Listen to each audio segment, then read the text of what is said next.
If I give you one message to hold in your hearts today, it's this. Treat the word impossible as nothing more than motivation. Relish the opportunity to be an outsider, because it's the outsiders who change the world and who make a real and lasting difference. The more that a broken system tells you that you're wrong, the more certain you should be that you must keep pushing ahead. You must keep pushing forward. Hi, everyone. I'm Bruce Karasik, co-founder of the Jewish Republican Alliance. We're so very excited to have our panel discussion today with Mr. Barak Lurie and Mr. Larry Greenfield. We'll be talking with Barak and Larry in just a few minutes, but first, for several months now, I have been asking every one of our guests the same question. My greatest concern has always been about the upcoming election and how the mail-in, or I call cheat by mail, would work. And sure enough, it turns out that there is now documented voter fraud, and the president's legal team are now making the case that our election may not have been fair and honest. Being investigated are reports of large numbers of ballots that were grouped together and brought into counting centers, some of them in the middle of the night, backdating at the US Post Office. There were reports of large numbers of ballots being marked up on the side of a Biden-Harris van, reports of people being banned from the counting center, windows being boarded up, eyewitnesses seeing that 60% of some ballots had the same signature, eyewitnesses seeing poll workers marking up ballots. I've been asked countless times since our election, whether or not I think this election was fair and honest, or whether I thought it was fraudulent. Something just does not add up for me. In all my years, I have never seen a bigger outpouring of love, affection, and support for a presidential candidate that I've seen for President Trump. Car rallies, boat rallies, crowds, signs, flags, banners, everywhere you go. They even had a Trump rally in Jerusalem. On the other hand, Joe Biden has been in his basement. He barely campaigned. And when he did campaign, he did not know where he was, what office he was running for. He slurred his words. He may have been the least qualified candidate of any candidate I've ever seen. He was riddled with accusations of wrongdoing, taking money for his family, for him, from businesses and government officials. It just doesn't make sense to me that someone like that could get more votes than any other Democrat in history. And if he really got all those votes, I've got a few questions. So why did the Senate and the House races not reflect his popularity? Did people fill out ballots in a corrupt ballot harvesting manner and not bother to vote for the other candidates on the ballot? Were some of the ballots counting machines rigged, or did they have software errors? Did any of the states violate constitutional law in the days leading up to the election? And finally, will the Supreme Court overturn some of these elections? These are big questions, and they will need to be answered before December 8th, when the states have to certify their elections. But there's one thing that you can count on. The Jewish Republican Alliance and the political activist group JRA Nation will be fighting for you, for America, and for Israel. And now I would like to introduce fellow co-founder, Mitch Silberman. Mitch. Thank you, Bruce. Hello, JRA community. It is always so great when we are together. Even now, especially now, we are JRA strong. You know, a lot of the things that Bruce was reflecting on, I concur. If you're watching this broadcast, I have to think that you voted very similarly as I did. But I'm not going to emote today. I want to bring up some logical questions and observations that I think are very fair to ask. In fact, I would encourage you to ask some of your friends that are left of center. So as Bruce alluded to, there was a lot of voter enthusiasm for Hillary Clinton. There was even more voter enthusiasm for Barack Obama. There was off the chart voter enthusiasm for President Trump this time around. The boat rallies, the car rallies, the in-person, no one had ever seen anything like this before. The voter enthusiasm for the Harris-Biden ticket, did I get that right? Yeah, was non-existent. If he had rallies at all, there were tens of people there. I didn't even know there was such a phrase as tens of people, but that's all there was. Yet we're supposed to believe that this man received more votes than Hillary, than Obama, than Trump, more than anyone in history.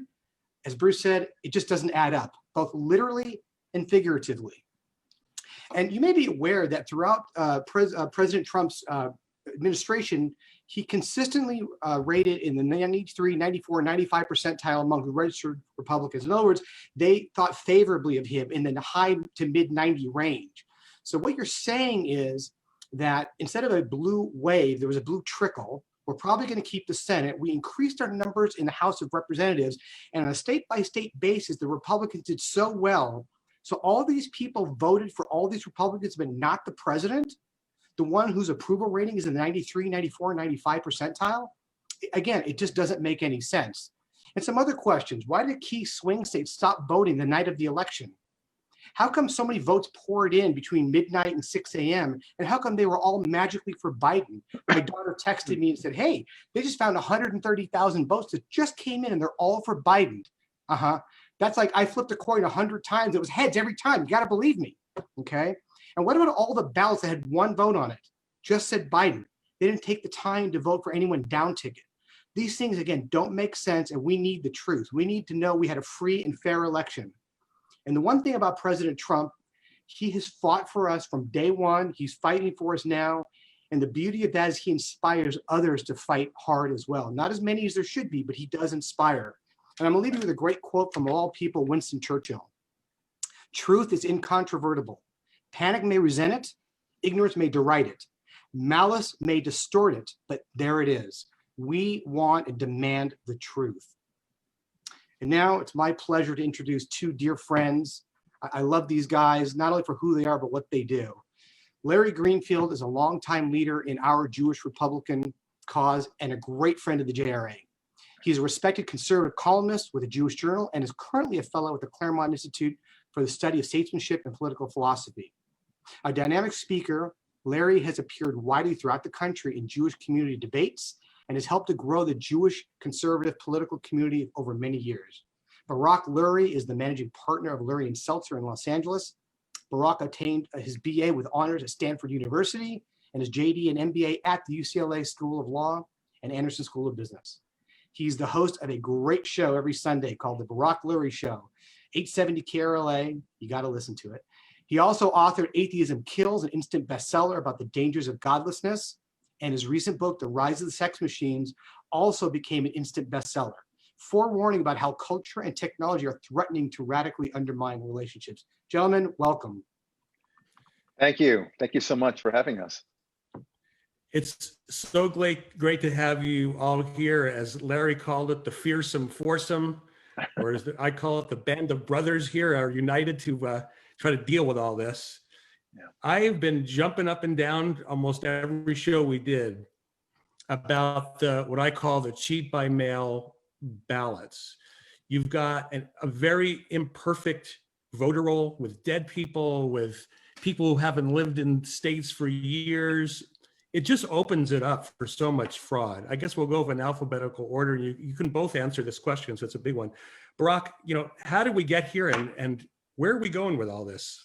Yeah, look, that to me is the ultimate question, the how and the why. We know the what being, as Mitch described it so well, all-day fraud. I think it's a given that there has been massive fraud in this election in the various different states, and even in some of the states where we had definitely won, and some of the states that we thought for sure would go to Biden anyway. But there has been massive fraud, and it's been chipping away our infrastructure, all the little cracks that have been made in the meantime.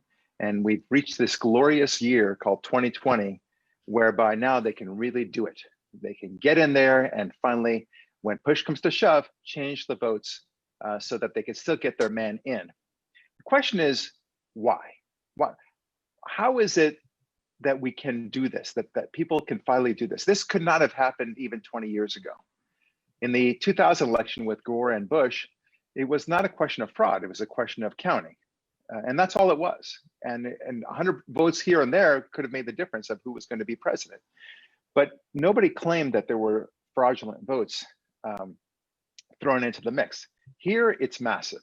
It's a completely different animal. And it cannot happen without a culture that has increasingly decided that America doesn't matter, that democracy doesn't matter, that our notions of freedom and capitalism do not matter, and more importantly, most importantly, that God does not matter. This is the thrust of everything I think about, is about how God impacts, or the lack of God impacts, our civilization. This is just one aspect of how a godless culture can go and do this, perpetuate this massive fraud, perpetrate, I should say. And here we are. You have to have thousands of people who are willing to say, yeah, it doesn't matter. What matters more than truth and democracy is that our man get power and that our party gets power. That's what we're seeing. Larry, do you want to chime in? Yeah, I'm so happy to be with everybody. There's so much good news. First, let me start by congratulating the JRA and its community for all your efforts pre-election. The election wasn't that bad for Republicans nationally. We picked up a governorship.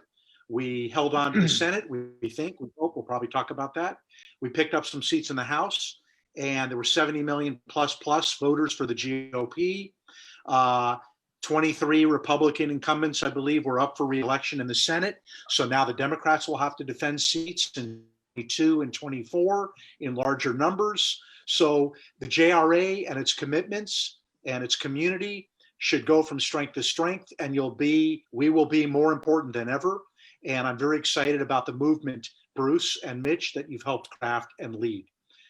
There's a lot of good news, but there's a lot of bad news. And I love the way Barak started, my buddy, my colleague, because he went to philosophy and he went to the concern we have about truth and about the American way. And I think that's right. And I'll give you just a few further, Barak, bullet points that fill in your thesis. How could the Democrats now for years have opposed voter ID, for example? What is that telling us, Mitch and Bruce and Barak? That their party leadership and grassroots was opposed to voter identification at the polls. You need ID, Mitch, you've even said this, you need ID to go to the grocery store or cash a check or go to the bank, right?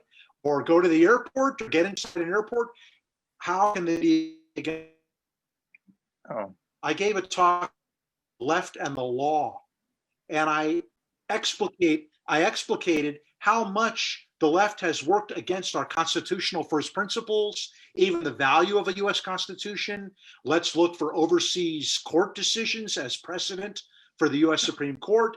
Let's use pro bono law firms and all the techniques of the legal community and the nonprofit legal community, all to put their thumb on the scale for the left. So it's not surprising that there would be a coalition of energy and interests and power-hungry people to push this narrative. And by the way, suppose you are on the liberal side, but you're starting to hear where there's smoke, there's fire, and there's a lot to be concerned about. Wouldn't you want your potential president-elect, potentially the next president, to be clean?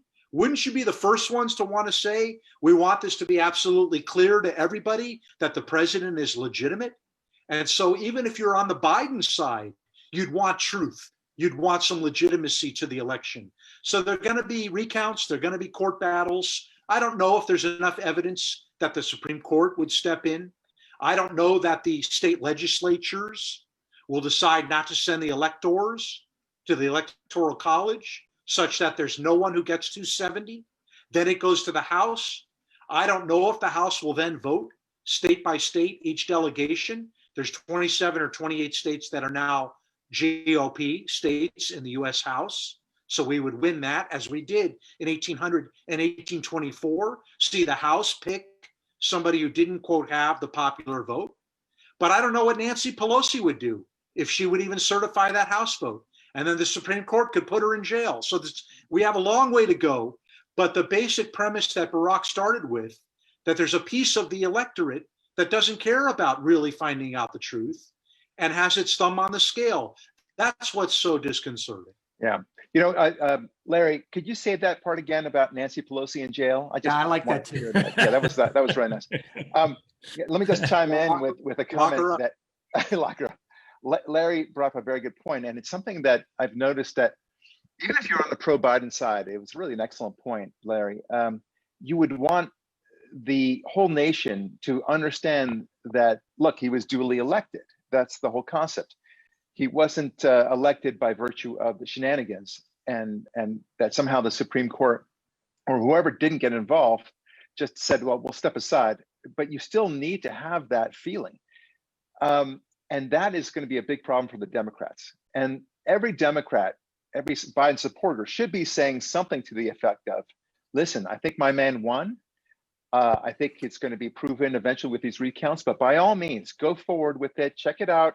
I think you'll see that Biden indeed won. And if he didn't, well, so be it. And that's the way that any Biden supporter should be talking. But you don't hear that at all from anybody on their side. That tells you something. Last I like comment. also how. Yeah, go ahead, please. I like also how Larry was talking about, I talked about the slow chipping away, but he went into the specifics. And of course, the voter ID situation, the idea of absentee ballots, and then mail-in ballots, of course, which was the ultimate hurrah for them. And the whole notion of not caring whether you're a citizen, the whole mantra of this, and not having anybody watching at the polls. These are things that chip away dramatically at the integrity of the election system. And we're seeing it. And we, like I said, we have to ask why. But if you have enough people who think that this is just a game, and all you have to do is just kind of steal these elections, and then whoever is proclaimed by MSNBC, CNN, and now Fox News to be the president, well, there you go. And that's a dangerous element. I would dare say that the election system in America, just like the founders had always said, this democracy depends on the vast majority of its people having God as the center of their lives. And if you don't, then you will have these shenanigans, not only in 2020, but for all elections going forward. That's what we have to fight. And I would just close my piece on this section. So in the Declaration, God is mentioned 4 times.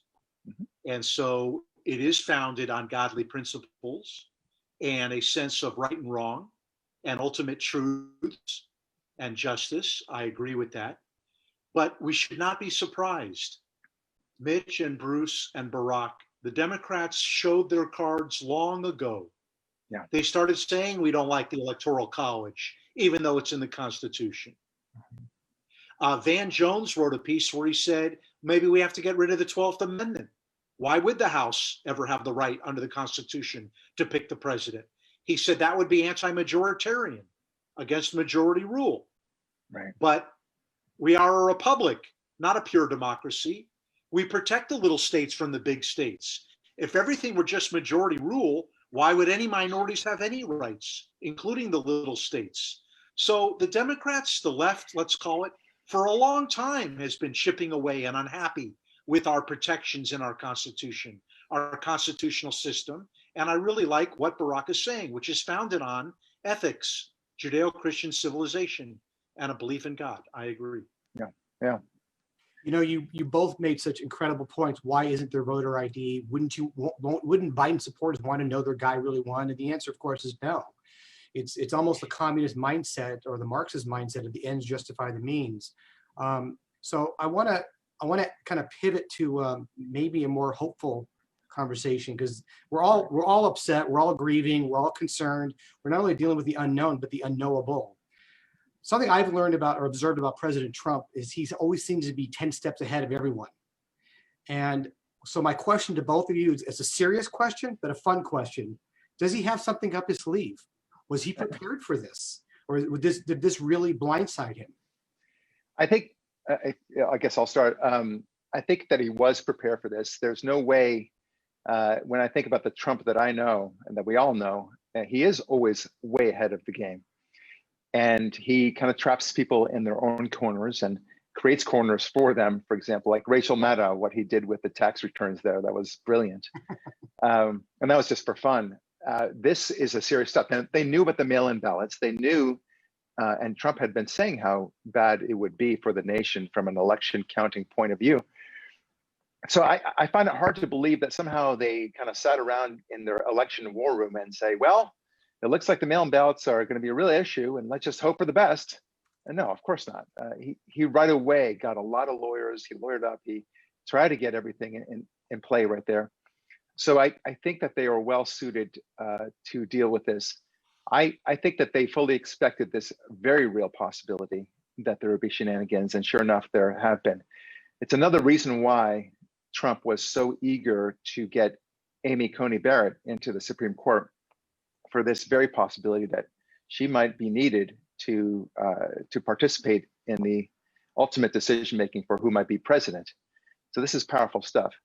I do think he's got something up his sleeve. I think the evidence, however, is so overwhelming that there has been fraud. The smell test does not work here. And the Supreme Court, they will be having to balance between one of two things. One is the notion, what I call the John Roberts approach, which is we don't want to get involved and we don't want to make it look as if somehow we the Supreme Court, are being partisan. But I think he's damned if he does and damned if he doesn't, if he adopts that approach. Because if he doesn't step in, despite the overwhelming evidence of fraud, then it'll look like he's being partisan against the Republicans as opposed to being for the Republicans. So that's a big deal right there. The second thing that the Supreme Court has to honor and understand is that what will be the ongoing effects if they do sit on the sidelines and decide to kind of let this matter proceed without any vigorous checking and common sense, as Mitch put it. So that will be very dangerous for them, and they will understand about the consequences of possible court packing, and that it might change elections as we understand them forever. So they will have to factor all those things. And I think that the road ahead, while tough, I'm feeling very confident that Trump will win. Those of you who've heard me on the radio show know how strongly I feel about this, and that each of us have to fight. Each of us has to be very optimistic and powerful in our words. Each of us have to be very educated about this. And yes, everyone should be contributing financially to this. I just contributed a good deal of money last night to the Trump Defense Fund. Anyway, those are my thoughts. I definitely think that they are prepared, and we are well geared up to make this fight go all the way. You know, So I will allow the lawyer to take the lead in his legal analysis. He's frozen. Can you guys hear me? We can now. Yes. Go ahead, Larry. Okay, good. Let me let the lawyer Barak take the lead on the legal analysis, the political question doctrine, where the Supreme Court doesn't like to get into how the other branches are organized or seated. I thought the president was prepared for this. He talked about the mail-in ballots, Mitch, remember? Yep. And he warned about the ruling in Pennsylvania about the late arriving ballots. But I want to express the same degree of optimism that Barak did at the political level.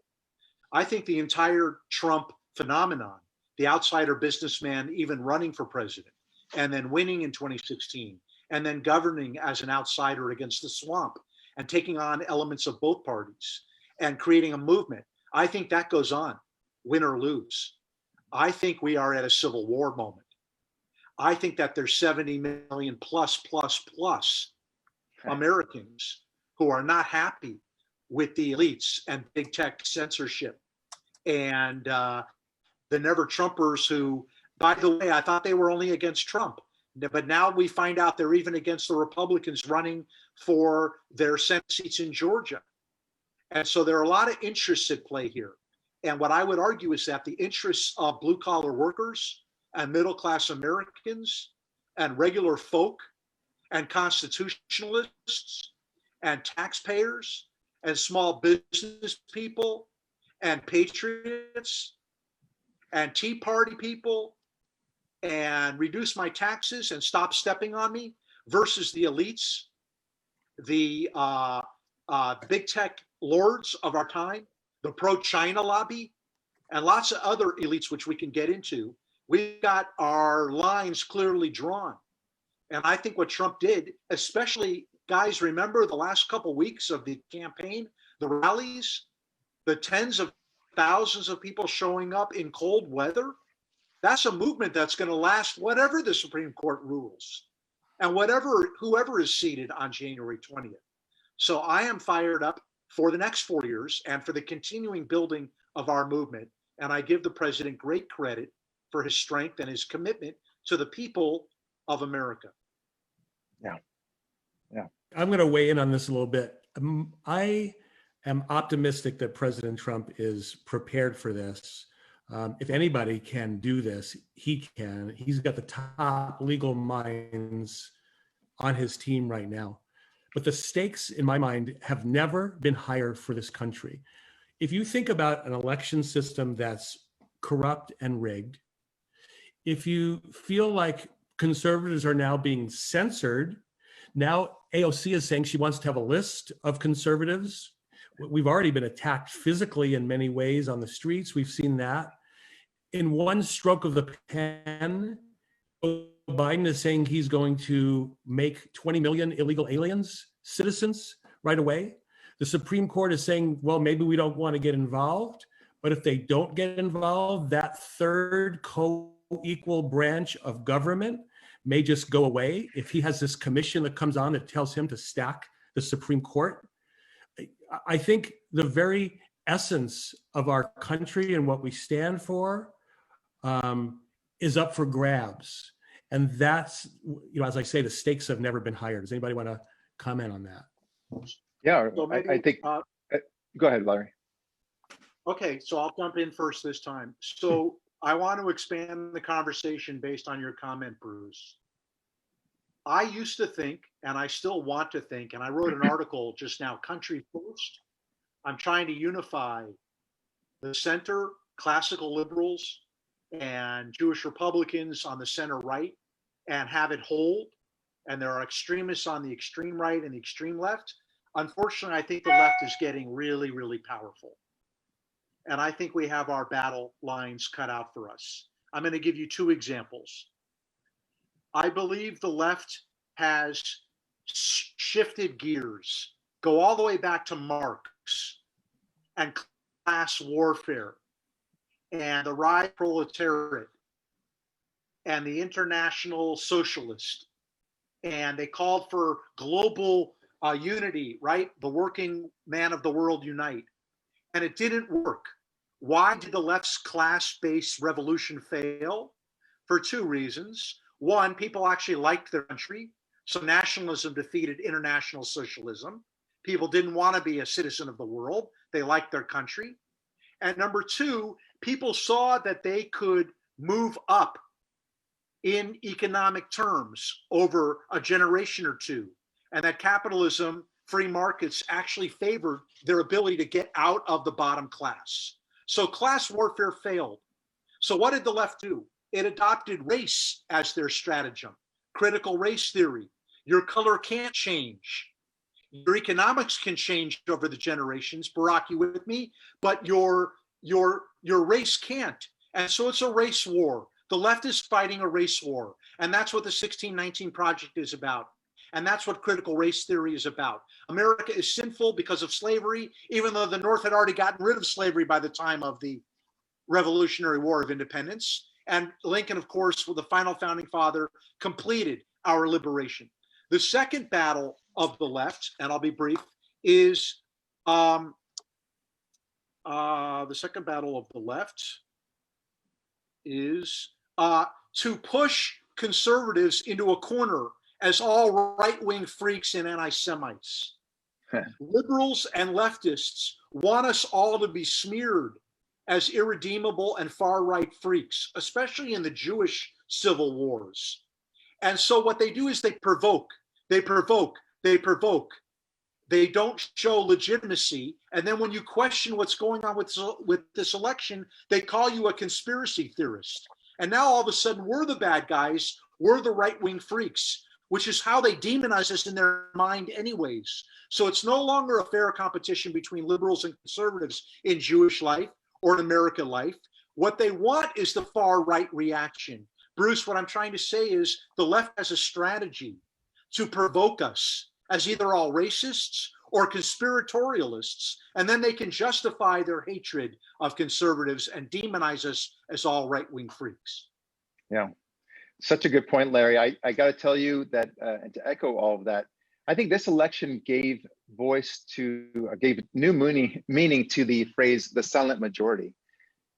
Think about what this election revealed, putting aside the obvious fraud that went on, because Trump really did win in a landslide.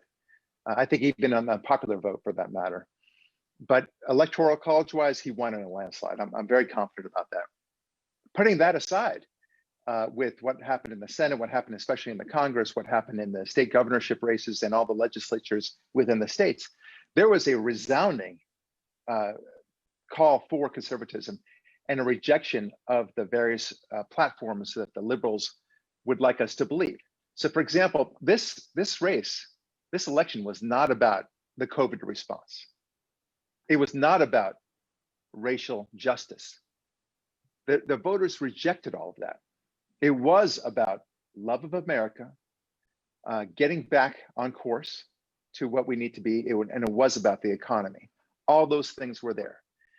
I have to tell you that as a lawyer, and when you go before a jury, an arbitrator, or a judge sometimes, you lay out your whole case, and the most frustrating part about being a lawyer is that you don't know what they were thinking until the judgment is rendered, right? And sometimes you get to talk to the jury after, what were you thinking? And then all the anger comes out. Then all the common sense comes out. Or, hey, I didn't buy that crap whatsoever, comes out, right? You see it, and then you say, oh, of course, it makes sense. I'm so glad you saw it. And I'm delighted when that happens. And more often than not, I feel like I can get it. I have a sense of what the jury is going to be thinking. But nevertheless, that's the way it is with the American people when they're voting. The obvious has come out. We knew that the COVID response was nonsense, to use that as a weapon against Trump.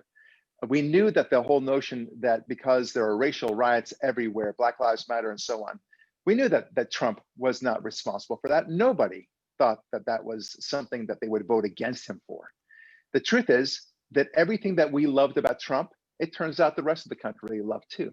All those people who were Democrats, who voted for Hillary, or even cried when she lost, and now came over to the Trump side, guess what? They're there, and a lot more of them than we ever thought.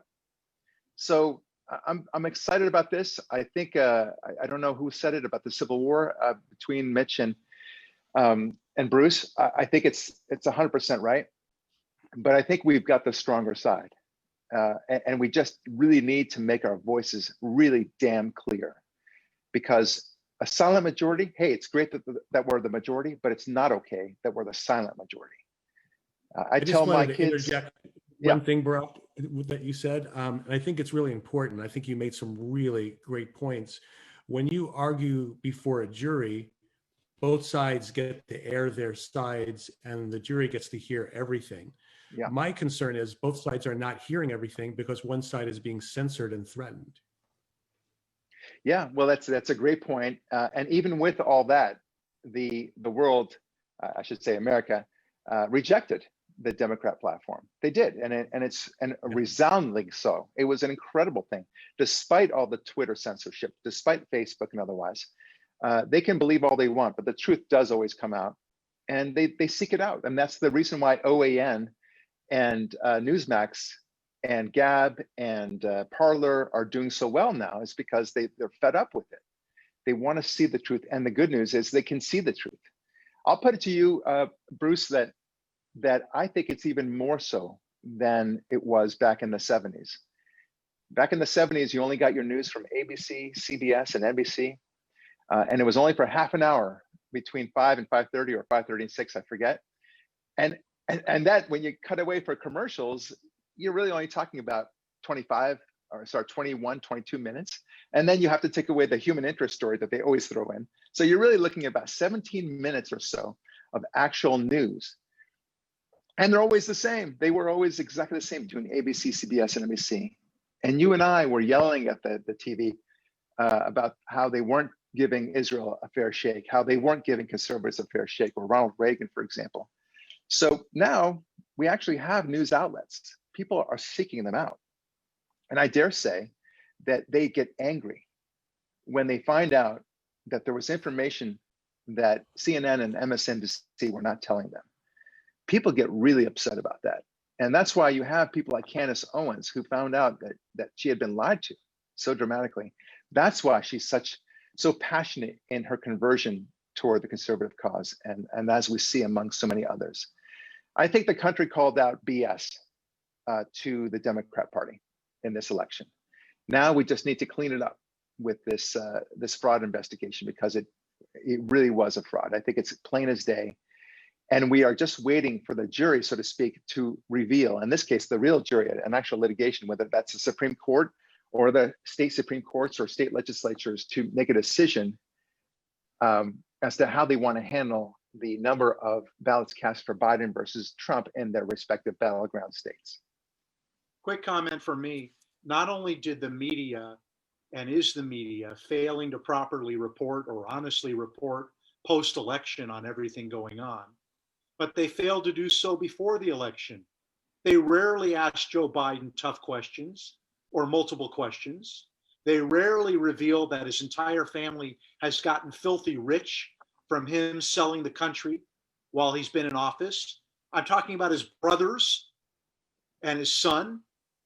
They didn't cover the Hunter Biden sitting on Air Force Two to fly to China and pick up billions of dollars to then make millions of dollars a year in the management fees. So the problem is, we have a big battle. We have to keep talking to ourselves, educating ourselves. But one by one, Bruce, we got to pick up our conversation with our neighbors who are not even getting the same information that we have. Half the country, Mitch, before the election did not know anything about Biden's schemes and scandals. It was hidden from them. How did they let a presidential candidate sit in a basement for weeks up to a national election and put a lid on his availability to the press at 10 a.m.? The president answered tens of thousands of media questions, but not candidate Joe Biden. Well, as they say in the boxing world, the fix is in. They knew. We have a lot of great questions from the audience, and there are a lot of them. I want to pivot a little bit. We obviously, in forefront of all of our minds is the presidential election. So we have, I'm going to combine. We have questions from Lee A. and Deborah G. and Howard W. and Jessica T. all about Georgia. I'd love to hear both of your thoughts on Georgia, where we stand, what your thoughts are, and of course, what we can do. Yeah, Georgia is a very I'll just interesting. make a quick. Yeah. Oh, go ahead. Georgia's, oh, thank you. Okay, so Georgia's a very interesting animal. I'll be quick about it, because Georgia, to me, when we were substantially ahead until about 9 o'clock in the evening of November 3rd, California time, 12 o'clock New York time, and only to find out that there was some sort of pipe burst. Do you remember this? Yes. And that, to me, and after that, everyone stopped counting in the battleground states. It almost as if it was a message. This is our code language that we are projecting out there, like Order 66 from episode 3 of Star Wars, where a command was sent out. I don't care if you want to call that conspiratorial talk, but clearly there was conspiracies going on. It's not that I don't believe in conspiracies. I don't believe that conspiracies last. That's the conspiracies always unravel. People do try to conspire. That's what fraud is all about for most of the time. Bernie Madoff, for example. There are a lot of conspiracies out there, but they do unravel. And this one was so brazen and so sloppy that this will unravel as well. The point is that everything stopped. And I found it to be highly suspicious. We were really winning. It was not an issue for us. And then the next morning, as we all know, things suddenly changed. Very weird. Now, as far as Georgia is concerned, there has been a recount. They've also been doing a canvassing and a full audit as well. I'm confident that the votes will show, after getting rid of the invalid votes and the fraudulent votes, that we will win. I think we're only 20,000 or so behind, according to the MSNBC and all the other bean counters. So that is, it's going to be a fascinating movement if that's the nature of the question. So I would hope that in Georgia, if you didn't vote in the general election on November 3rd, you can't now register and vote, move to Georgia in the runoff. That seems to me to be fair play, okay? But the Democrats apparently are encouraging Democrats, to move to Georgia in time to register and then vote in the runoff. Wow. Let me say something about the runoff. Senator David Perdue is running for re-election, and his opponent is John Ossoff, a very left-wing Jewish guy. So Jewish Republicans maybe can play a positive role in supporting the pro-Israel David Perdue. And the other race is Kelly Loeffler, who had been appointed and is the incumbent Republican senator. She's running against Reverend Warnock, who went to Israel with a left-wing group from the National Council of Churches and issued very bad statements on Israel and has given speech castigating Israel. So he's no friend. And by the way, there were some bad news on election day of not friends of Israel being elected. The squad is bigger now. While the Democrats' numbers in the House of Representatives are lower, it's a more left-wing Democratic House. And so bad news for us that some urban left-wing anti-Israel voices in the Democratic Party continue to rise. Yeah. Great point. We got a question from Lee A. And he said, historically, the judiciary has at all costs stayed away from major determinations in elections. Do you think the Supreme Court is going to overturn this election? What do you think they're going to do? I have one little complication I'm going to add to it is, if you remember Joe Biden back 29 years ago, how he just was so, I don't know how to say it, but he just acted so improperly to Clarence Thomas when he had his hearings. And now Clarence Thomas is going to sit in the judicial chair reviewing Joe Biden's election. So what do you think the Supreme Court's going to do? Well, I'll take that first point, the last point first about Clarence Thomas. I think it would be, just delicious irony that he would be able to now put Biden in the hot seat, so to speak. I think that irrespective of that, Clarence Thomas will put on his Supreme Court justice hat and just stick with that. I do think that the majority of the Supreme Court are smart enough to realize the impact that fraud has on the election. And I'm very confident that they believe in the integrity of the election process, and they have to make sure that it's very, very clean. That otherwise, the whole system does collapse. So it won't be as if they'll sit back and say, well, listen, it is what it is, and better luck next time. And let's just make sure we have better safeguards against fraud in the future. But it looks like Biden won, and let's all go home. They're not going to say that. They will not say that. If there is enough evidence, and I believe there is, for example, in Pennsylvania, which I consider to be ground zero of all the fraud, that they will take it up and they'll say, this is too much of a mess. We cannot determine who the actual winner is. But before that happens, of course, the state legislature has to chime in. They are the ones who are going to be sending the delegates, not the delegates, Washington to support either Trump or Biden. And that's the way it's going to be. So the Republican legislatures, God willing, will say, look, you have given us confidence that there is a real winner here, and Biden is the winner. And therefore, we are going to send our own people here. We believe Trump won, given everything there. So they are the ultimate judges in this situation. And then it might very well go to the Supreme Court on this or that issue. But we still have to wait. So you think they're going to overturn it, Barak? Is that what you're saying? Barak, you're saying the Supreme Court will not get it. No, I think that the Supreme Court will have to deal with the legislature. And to the extent that legislature certifies or doesn't certify, that's when the Supreme Court will get in. that's the only time it can make sense, because there's a lot of deference to the to any legislature that then submits the electoral votes to Washington. That's the ultimate meaning of all that, because they're the ones who decide. It's the people voting are simply saying, this is what we want. And in general, the legislatures defer to the people's votes.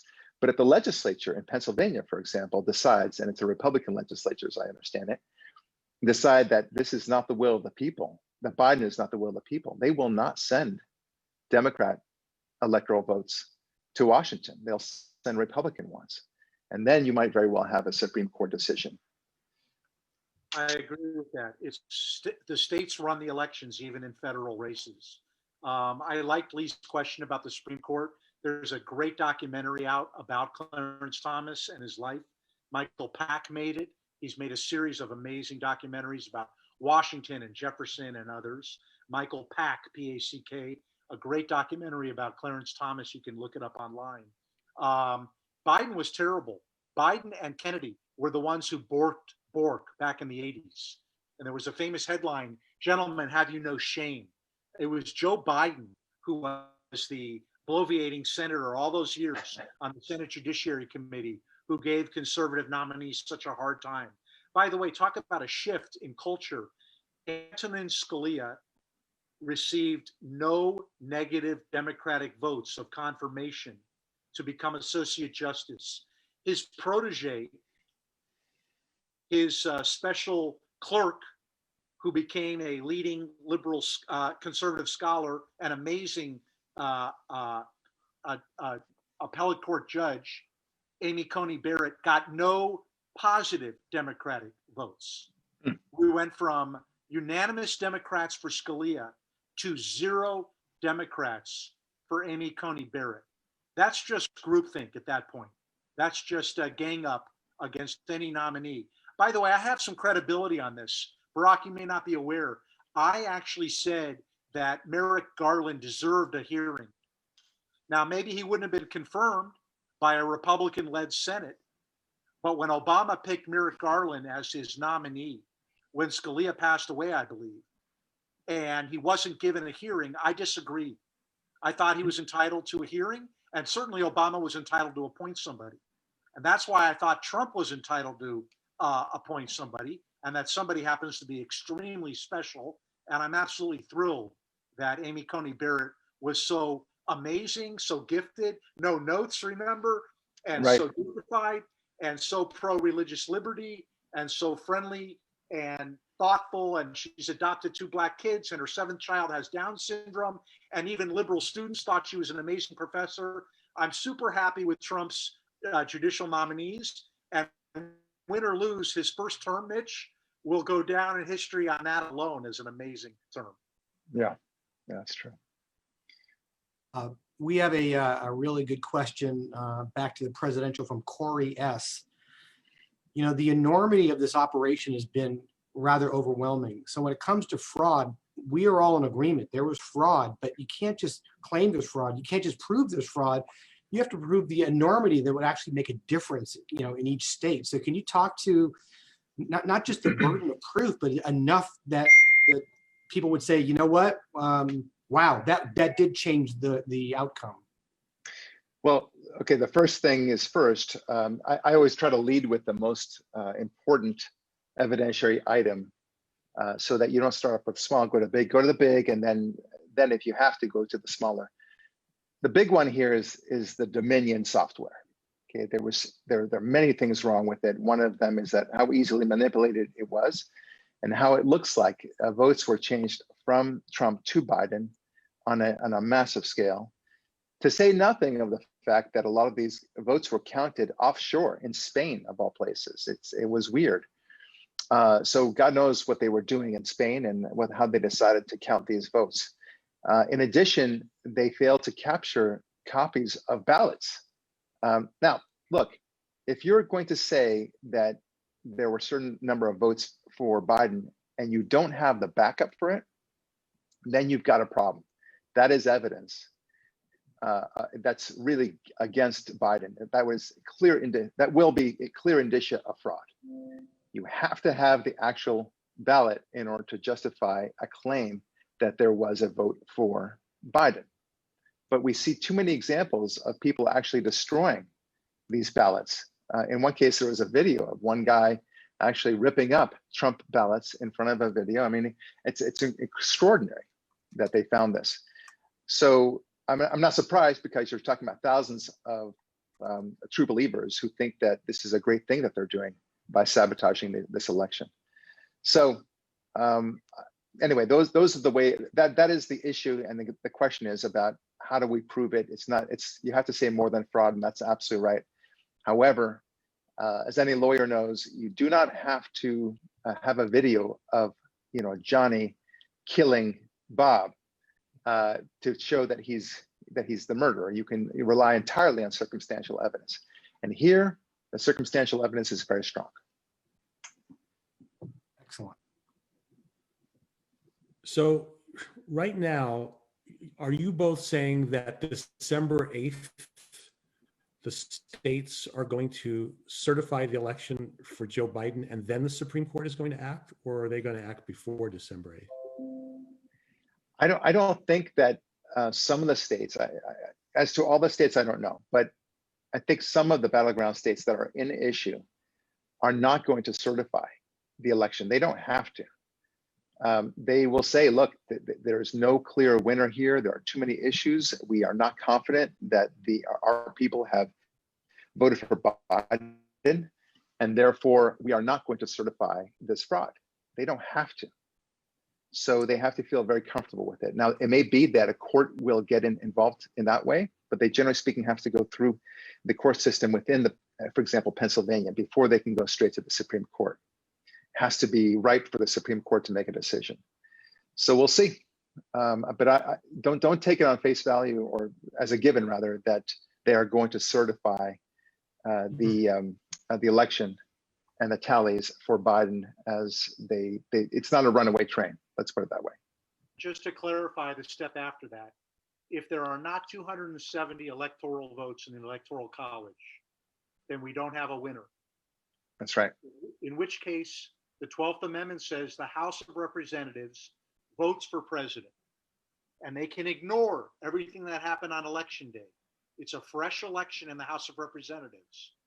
But it is not the case that all 435 members of the House voting for president, right, or all 100 members of the Senate voting for vice president get to vote. It doesn't work that way.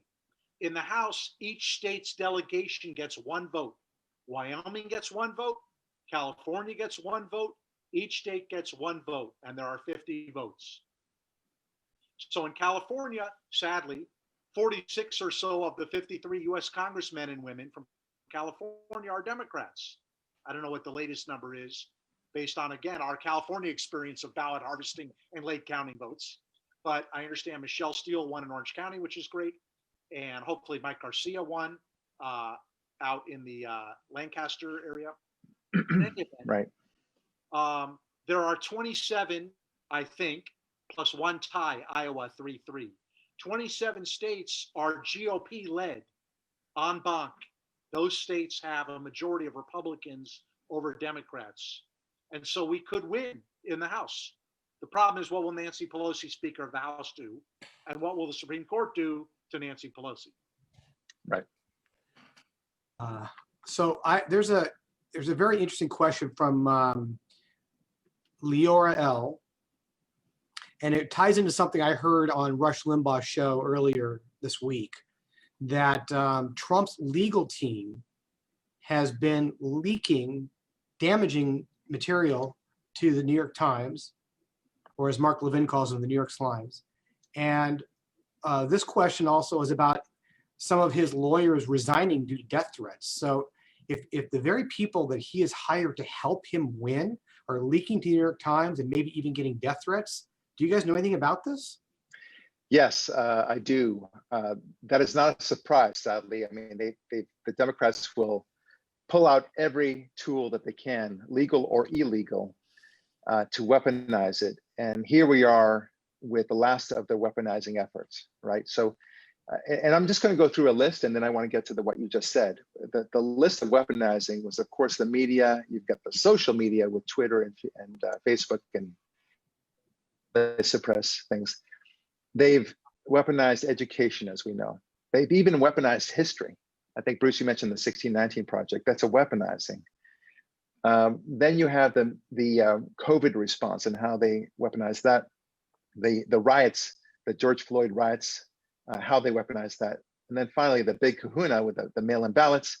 But having weaponized all those things, they couldn't do it. So they weaponized the polling as well. We now know the polling was way off, and purposefully so. It was not just a mistake. It wasn't sloppiness. They intended it. They said that Biden was going to win 16 points. He won, even if you count all the popular vote, it's by 1%. So they were wildly off there. So this is how they weaponize things. And then even with all those things, they had to still cheat on election night. They had to find a way. It was the last hurrah, the last Hail Mary, among many other Hail Marys.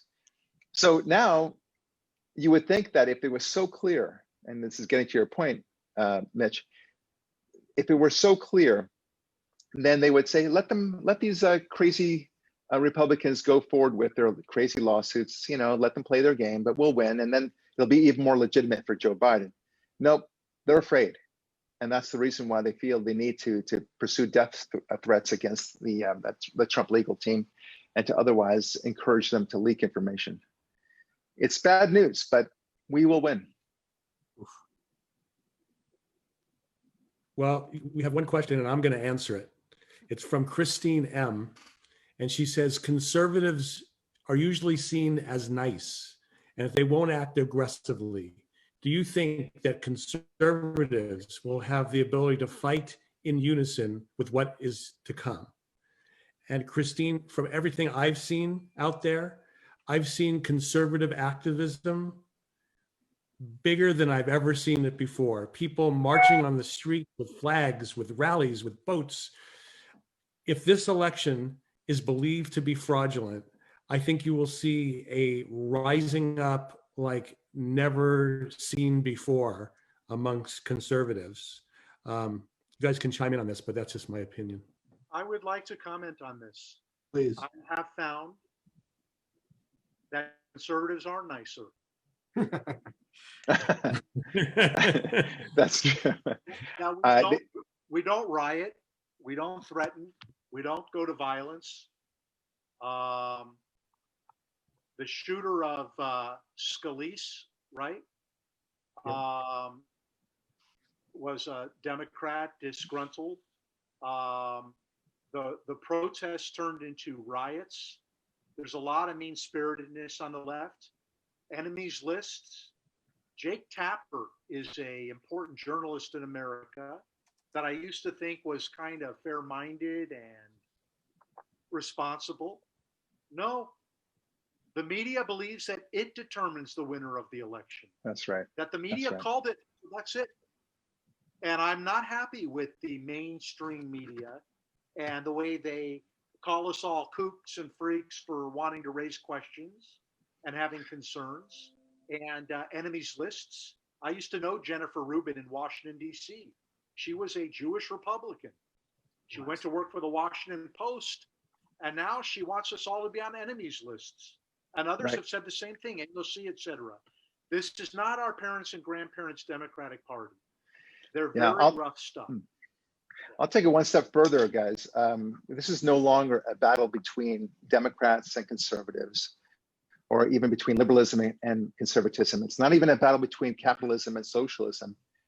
It's a battle, as I mentioned in Atheism Kills, my book, it's a battle between God and not God. That's really it. And you're seeing the left increasingly reject God, and officially doing so in their Democrat platform in 2012 and otherwise, and trying to make sure that the under God in the Pledge of Allegiance is taken out, and many other ways, how they're trying to destroy family and marriage, the notion of right and wrong for that matter, the judicial system. All of that is a reflection of how we've taken God out of society and how we are now mainstreaming cheating and fraud. That is because of our rejection of God.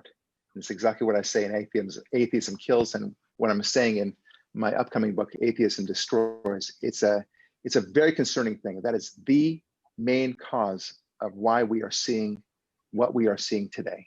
It would not be happening but for the abandonment of God in our society.